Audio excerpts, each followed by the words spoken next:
Well, hello, everybody. Welcome to Pod TV Network, and we're going to be discussing the energy show. And with that, we have our energy expert who spends a lot of time in this area, and a show that's devoted to this area, which most people ignore. We'll bring in Peter Bennett.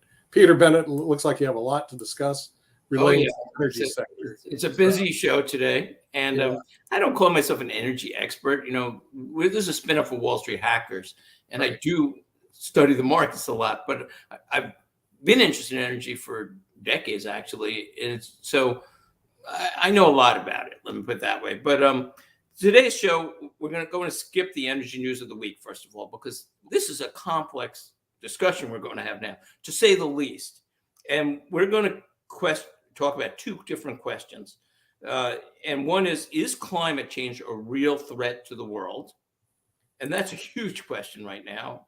And two, should the developed world expect emerging countries to reduce their future energy use to help climate change? So first, we need to go into background for sure on this complex topic. Number one, I'm not an engineer, and I'm not really a full energy expert. You know, anyone can go to the web, and I really suggest this. I don't want to offend anybody. You know, people are on both sides of this. Oh, climate change isn't a threat. I'm sure. Climate change is a threat. I'm sure. Well, this is complex, at least from my perspective. And I did a lot of work, preparing for the show, and I'm going to share some of it with you on the topic. But this is why it's complex. So if you have a strong position, either way, I say go to Google or search engine and look up the other side. If you think climate change is a threat, look up climate change isn't a threat. If you think it isn't a threat, look at a threat. I'm going to present some of the things I found. And, I'm a person who likes to look at both sides of all issues. And anytime an issue is this complex, it requires looking at both sides and at least consideration.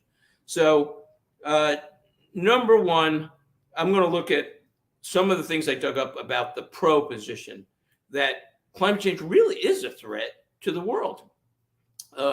Number one, we know that many studies are showing global temperatures have been rising. A lot of studies started in 1850, around there, and a lot of studies show maybe 1 to 2% increase in world temperatures, which over time will add up to a lot, obviously. Number two, and this is a big one, CO2, carbon dioxide. For 800,000 years, carbon dioxide in the world was pretty within a range.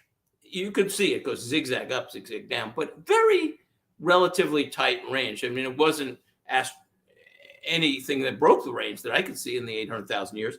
But then in 1950, all of a sudden, it started going out of the range, and it went really high. It went more than double. So in just 70 years, 72 years, whatever, since 1950, we've seen a dramatic increase in carbon dioxide in the atmosphere, and it's still going up. So that is aberrant from comparing to the 800,000 years.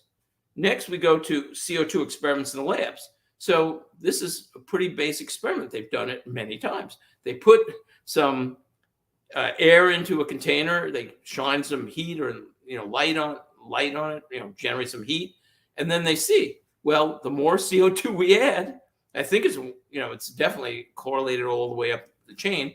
The more CO2, the more heat is retained in the container. So in labs, CO2 does not look like a good thing you want to double in the atmosphere in 52 years. So now we look at some arguments against it, and maybe one or two more than the other side, but that doesn't mean either side is, dominating the other side in terms of their logical arguments. So many studies over 800,000 years again show a zigzag in temperatures. And unlike in carbon, we're still within that same range. So it's not that aberrant. We have ice ages, we have heating periods, and we're within the range that it's always been within the 800,000 years, according to studies. We are on the other side on an upswing, but we're not even at the top of the range right now, but we are headed towards the top, but it's still a bit of ways away. That's the question. Another study said from 1942 to 1975, the world was actually in a cooling phase. I don't know if that to be true or not. But that's what they were arguing. These are scientists writing this article. And they said carbon dioxide was already in the atmosphere long before that, in terms of the main increase in carbon dioxide was from the post-World War I industrial age. So we had a spike in carbon, and for a long, long time, we had some increases, but then we had a long cooling period with carbon already high, so it didn't correlate there. Another article argued that the world moved out of an ice age in the last 5,000 years, and the world's temperatures have increased by 4 to 7%. Again, that's that zigzag over 800,000 years. We've been climbing, but it's not like we've been climbing in the last 100 years, 200 years since industrialization. We've been climbing for a long time. Finally, in Crystal Bay, Alaska, people take cruises where a park ranger has said to me, I've heard it, he said, 300 years ago, you would have been under a mile of ice. And so you go, well, wait a minute, 300 years ago, there was a mile of ice, and I'm sailing along, and there are icebergs on the side, and they are calving, and it's an amazing experience. But then you say, what? This has been going on for 300 years, not 50 years or 100 or 150 years. So these are pretty decent arguments against it.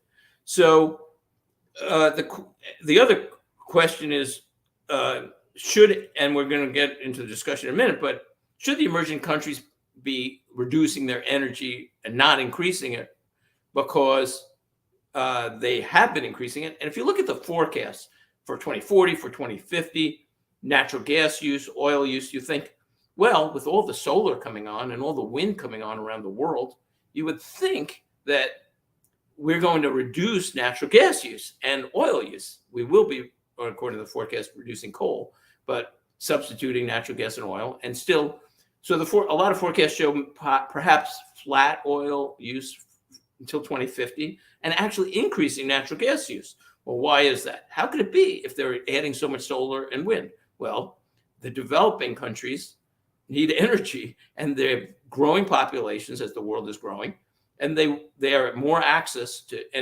energy for their transportation, for the heating and cooling of their houses, for their heating of their food. So that is forecast very likely, possibly, to offset any gains from wind and solar. So if you can think that climate change is a big problem, well, what do we do about the developed countries? So this is quite the dilemma. And Nick, if you'd come in, I'm going to ask you what you think.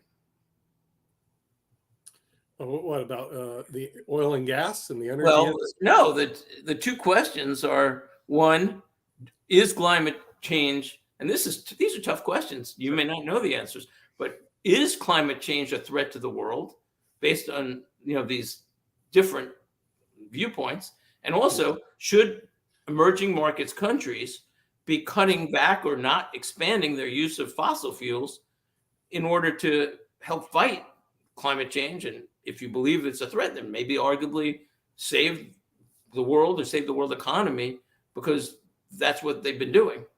What do you think? Well, yeah, it is actually a threat. Anthropomorphic climate change is actually a threat to but it's a long-term horizon, and also it's more complicated than people think, which you said is correct.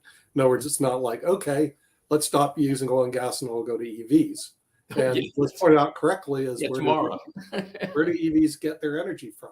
Well, they got it from oil and gas. So what'd you do? You did nothing. Yeah, right. And they even did studies on it and said that you're actually going in reverse. Now, should we start working on developing alternative forms of energy? And the answer is yes, and we're already in progress. But it's a long term. The real problem, Peter, is we have these people, and I don't want to get into politics. I try to stay out of it. We have some people. You can go into politics. We need to go into politics, but don't name names. It's like you get some people that get on the bandwagon, like this lady from Sweden or Norway who came over here and said, "How dare you? How dare you?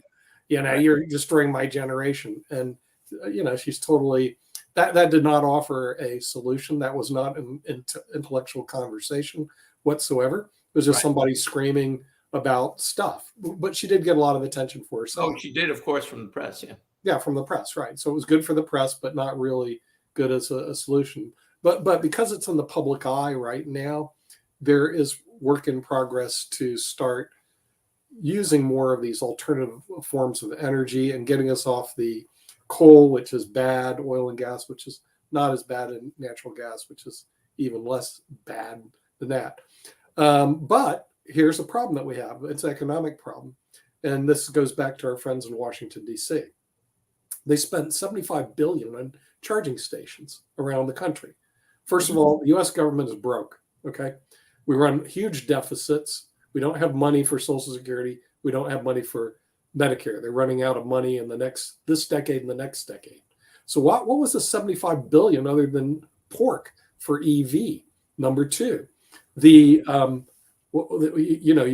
have hybrids right now, which are very efficient. You don't need these charging stations. So again, this goes back to Tesla pork. And this is a real problem that I see, is that a lot of the money is being misallocated in that particular area. So I don't think the U.S. really has a very good energy solution. I did notice around here in the Raleigh-Durham, North Carolina area that we do have solar farms. The solar farms are usually done by the energy companies to reduce their energy costs. Yet, even with that happening, energy costs are going to go up 10 to 30% this year. So the people that are listening to this, and I've watched it on my bill, and you're going to watch it on yours, the cost of running your household is going to jump 10 to 30% this year. Wow. So it's something, I know, right? Yeah. It's like, that's wow. not good. What? That's not good for the economy at all. No, it's not good for the economy, but the stats are coming out. And the oil and gas industry, like he's pointed out in the previous program, is not reinvesting in getting alternate forms of energy. Instead, they recorded record profits. So all these people that spent huge amounts of money on their gas bills because of, quote, crisis in Ukraine benefited the oil and gas industry tremendously, tremendous profits for them. And they're not going to use it to reinvest, but for the reasons you brought out. Why would they want to reinvest in a political climate that's going, you shouldn't have oil and gas, you shouldn't have, so they go, well, you're right. Yeah, because you're right about that. I mean, they can't reinvest. If you don't have the land or you don't get the approvals for projects, sure, you can't reinvest. And I always point out that they are now using 10% of their budgets towards environmental projects. So a big one is sequestration, and then you need pipelines to sequester the carbon. So that alone, but that's 10% of their budgets that's not going to oil and gas productivity, and that's going sideways. And I always say too, if they're in a terminal business, which I don't think they are, then what do? You keep spending every dollar until you say, oh, your project's no longer needed. No, you return some dividends and you buy back shares, and you try to keep your business going. But that's all true, and you're right about that. But they are investing in technology, and that's an important point. But what about the idea that developed countries are absorbing a lot of the gains or all of the gains? Because what if they keep, if there's a climate threat, which I think you said there is long term, but these countries keep saying we need, which is reasonable, of course, they want heat for their houses, cooling for their offices. They want heat for cooking. They want transportation. Right. Now, they have a moral argument that say, well, if you developed countries have heat, air conditioning, cars, why can't we? Exactly. Right.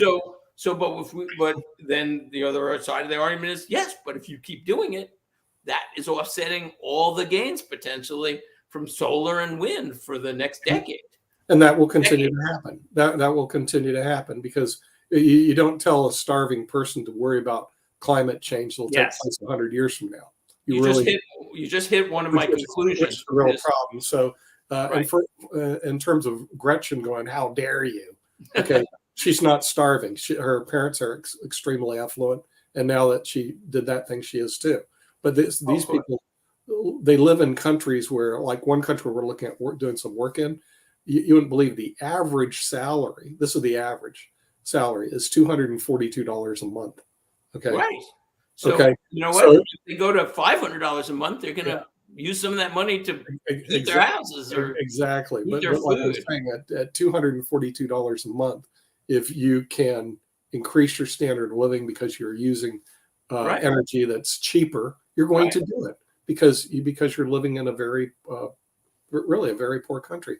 So And that was, by the way, one of my 4 conclusions, which is it doesn't matter in a way what our opinions are. I mean, I hate to say that because it's not Mhm. like it's a relevant question, but Yeah. these countries are not going to stop. And not only do they want to help their people, but also think of the political pressures in these countries. You know, some of these countries might be subject to revolution. It's like, well, you're not letting me heat my house. You're not Yeah. letting me drive a car. You know, you can't. They want to stay popular with their people. So the political pressures are huge in these countries and everywhere to say Yeah.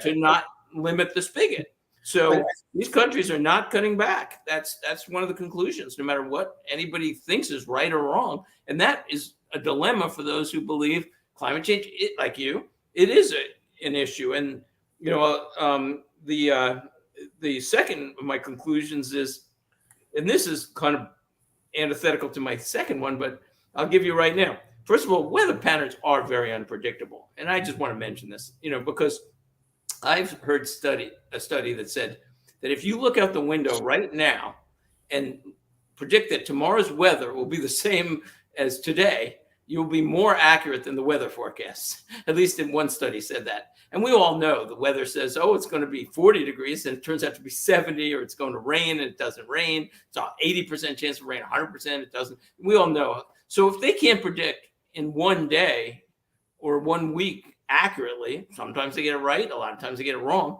How can they predict in 20 years, 40 years, 50 years in these complex ecosystems? So that's one issue. On the other side, I have to say I am very concerned about the real possibility of climate change, because if you look at these CO2 experiments and the fact CO2 keeps going up, I mean, how much CO2 are we going to pump in the atmosphere? You know, I don't know, maybe it'll be a health issue at some point.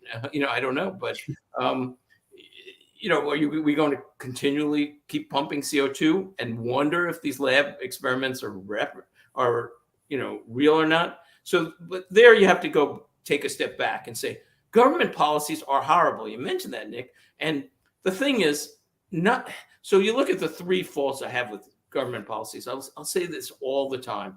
Number one, they attack oil and natural gas equally with coal. So they're trying to squelch all. So what happens in the last 2 years? Coal use goes up because there's not enough natural gas and oil. You have to prioritize. You know, natural gas is a clean transition fuel, no matter what you believe, and it's the cheapest fuel. So it should be an answer, at least a Band-Aid for the short run. Number two, we say, okay, you can't manufacture in our neighborhood, so send the manufacturing over to a country that has no environmental regulations at all, and that's okay. You know, so the environmentalists fight a manufacturing plant or a mine or a pipeline in the US as an example, or Europe, and it just goes to another country. They say, okay, well, we'll pollute your air for you and, you know, make money in the process and help deplete your economy. So that makes no sense. And then the third thing is just demonizing the energy companies. So my answer is, if we're going to get a solution, it very likely will come from technology.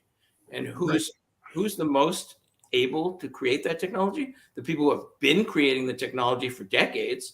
You know, I mentioned on the Wall Street Hackers the other day that in New Jersey, now you don't smell the pollution, petroleum that much anymore. A little bit on the 95, but it used to be terrible. That's technology. You know, they're doing sequestration of carbon where they're putting it under the ground. There's pipelines that are being built now to move the sequestered carbon, you know, and they're producing less pollution from the oil and natural gas. So should you be demonizing the oil and gas industry? Yeah, they're making more money than they used to. For a long time, they were getting slaughtered. You know, look at the energy stocks in 2015, 16, 17, after they overinvested. It's a historically cyclical industry, but we're in a very downturn in terms of productivity, which I showed on Wall Street Hackers. And this is going to cause astronomical damage potentially to the economy, giant, large anyway, where I don't know where oil, gas, and prices are going to go, but they have to go higher if we have undersupplies. And it's traditionally a very inelastic product, just like food, just like housing. This is built into the economy that, these are the inelastic things. People don't give up their cars very often, or if they do, they're not going to cut back a lot, and the same thing with food. So that's why the Fed has a big problem, which I don't think they're recognizing. And we went into that again on Wall Street Hackers. What do you think, Nick? Technology improvements are going to be the only way out. Remember, the United States and China are the two polluters, and China pollutes more than the U.S. does. Well, they have more people, and more every year. More and more every year. But technological improvements, part of the reason I don't want to go to China is I can't breathe the air. I know. But the thing is, technology improvements actually in the solar, wind, and hydro will, when they bring the economies of scale down, will be able to replace a lot of the carbon usage and fossil fuel usage over a period of time. When I say that, when I got a bid on my homeowners association to redo all of our roofs using solar, right. the first bid had come out $30,000. I thought it was too much. A year later, it came out to be $70,000. It's way too much. Wait, it went up? Yeah, it went up. It doubled and then some. I'm going okay, wait, time out. Well, that's a good point too. Why did it go up, Nick? Do you know? Possibly, I know. Because of demand. There's a lot of people that are right. Demand and also demand for lithium and silver and all the supplies. Yeah. So the thing is, it's going up. But see, here's what ultimately is going to happen: the solar will go down, and solar wind power will go down. Unfortunately, in our area, wind power may not work as well as solar. But there are certain parts in the country where the wind blows all the time. In the Midwest, wind power is great for them. As they improve the technology and drive the cost down on these technologies, you're going to see that's going to end up replacing a lot of the fossil fuels. Oh, it definitely will. Yeah, but it's going to take place over a period of time. And really, ultimately, that's probably what's going to happen. Yeah, it's the only solution in the end because, as I said, you can't look. Our economies of the world, we live so well compared to what people did live, obviously 200 years ago, 300 years ago, 150 years ago, 100 years ago, whatever. All the advances are in technology and in energy. We now have an energy supply that powers the world. And you can't just say, okay, we're going to get rid of it. And again, we get back to the developed countries. So the only way that, since they're not going to stop as long as they can expanding their energy use, which again is more than reasonable. I mean, I don't think anybody who might even believe in the danger of climate change would be saying to these countries, stop, you don't deserve to have heat, but I do, so. But if you look at sub-Saharan Africa, right, which I'm going to in a couple months, in Morocco, it would be natural to have solar power because I agree. No, it's coming. Look, the technologies, the point, and the most important point I have is, finally, if you look at solar, it's such an exponential curve upwards in terms of, especially wind. I'm not so sure about it. It costs a lot. Depends where you live. And it takes a lot of energy to build a windmill too. And but solar will be so significant because you have an ever expanding upward curve, for efficiency. So solar will get us more and more power. Someday, maybe in 20 or 30 years, we'll have fission or fusion, or maybe 50 years. But this is a long-term way off in terms of climate change and the economies. And what are we going to be doing in the meantime? We have to have smart policies in terms of the economy and climate change. And right now, I think we have the dumbest policies on both sides, no matter what you believe. It's just incredible how Washington and the developed world is political and not logical. Right. So that would be our show this week. Thanks. You can tune in on Wall Street Hackers at 1 live and on podtv.tv is our new avenue, and also Roku and Amazon and whatever you're watching on, and 1:30 for the Energy Show. Thanks very much for watching.